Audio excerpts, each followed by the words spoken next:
Doc, I do have a few quick announcements.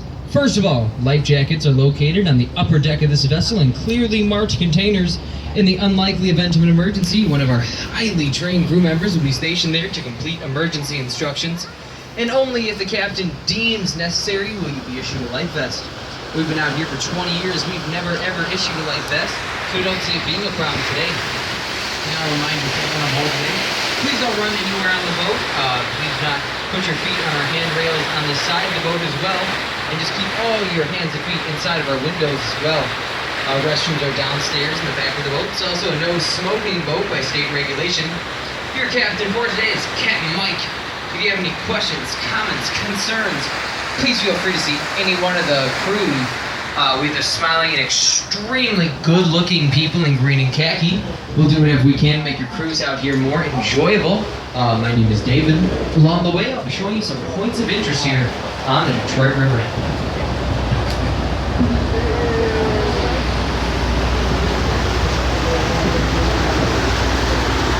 So on our left-hand side, this green hill and surrounding property was once the site of the Detroit Dry Dock and Shipbuilding Company.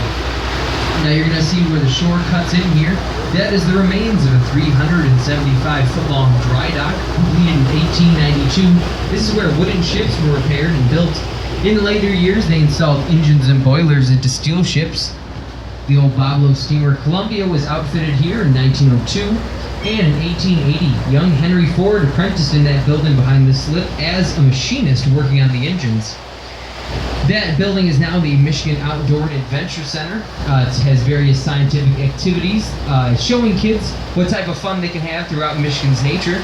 And even one side of that building is the original Ironworks facade. This is the rest of the William G. Milliken Urban State Park in Harbor, formerly the Tricentennial State Park. The 12-acre park first opened in 1984 as the St. Aubin Park and Marina, officially rededicated and renamed to State Park in 2004. And lastly, this lighthouse you see is a smaller replica of the Tawas Point Lighthouse on the shores of Lake Huron. Contains over 34,000 bricks, 63 feet tall, and serves as an entry light for that 52-slip marina.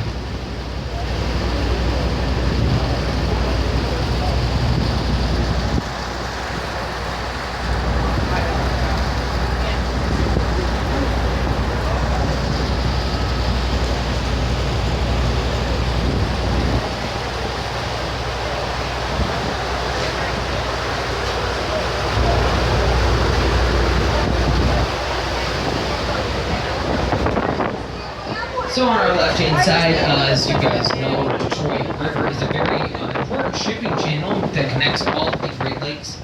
So it's very important for the EPA and various agencies in the government to make sure that the Detroit River is healthy and is flowing just the way it's supposed to. So on our left, you can see these gentlemen on that barge, that tugboat. They're actually taking core samples of the Detroit River to make sure that the rock bed of the Detroit River has not changed.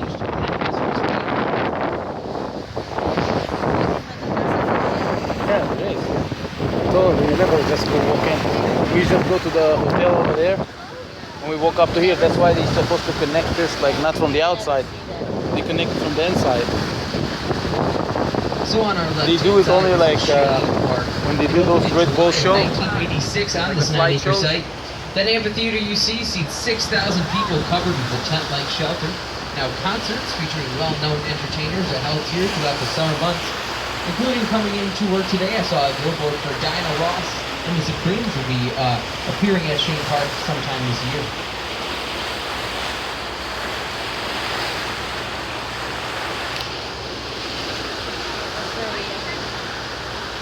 Robert River Walks is right there.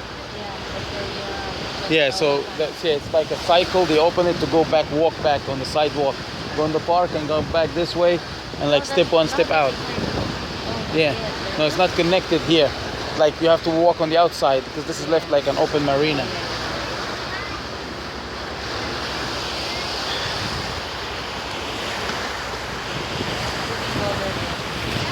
We went there. No, inside there. Oh, you mean here? No, I didn't go to the theater yet. Because we always pass by between the the boardwalk on the other side and the hotel. So on our left here, this dock is the Stroh River Place dock. It's the home dock for the Diamond Jack fleet. It's where us and our fleet mate, the Diamond Bell here in Detroit, tie up at night. The Diamond Bell is actually right behind us. They're finishing for the day, so they'll be tying up here in about a few minutes. And that is our private party boat. It's a little larger. It has 3 decks, 2 bars, and is used for the larger private events that are chartered for this company. Now these buildings on the water here are all part of the Stroh River Place. It's an example of adapting old manufacturing buildings to a new role. Now all the buildings you see were once the laboratories of Park Davis and Company. That was once the world's largest pharmaceutical maker. The multi-story building with the American flag on top was designed by noted Detroit architect Albert Kahn.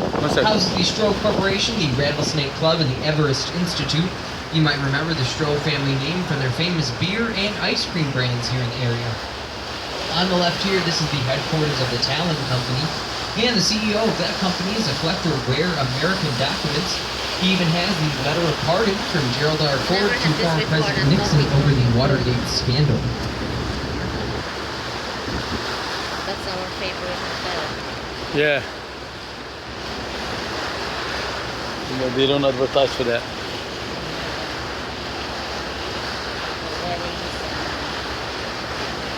So on our left-hand side, this was I think they have a car as a grand prize Park to win. Davis. First building in the nation built only Yeah. for pharmaceutical Cadillac. research. Because of that, it is a National Historic Landmark. It has since been converted into Roberts Riverwalk Hotel and Residences. There's a bar and grill in the basement. As you can see, they're setting up for a ton of outdoor seating. Looks like they have a sort of showroom type event, something going on. And I also know they built that new glass banquet hall this winter. And this brick and glass building you see now is the Joint United Auto Workers and General Motors Center for Human Resources. Built during the year 2000, it makes a very nice addition to this part of the river. But actually, their whole parking structure is built beneath the building. You can see the gaps in the foundation near the grass, and that is the ventilation for the entire parking structure.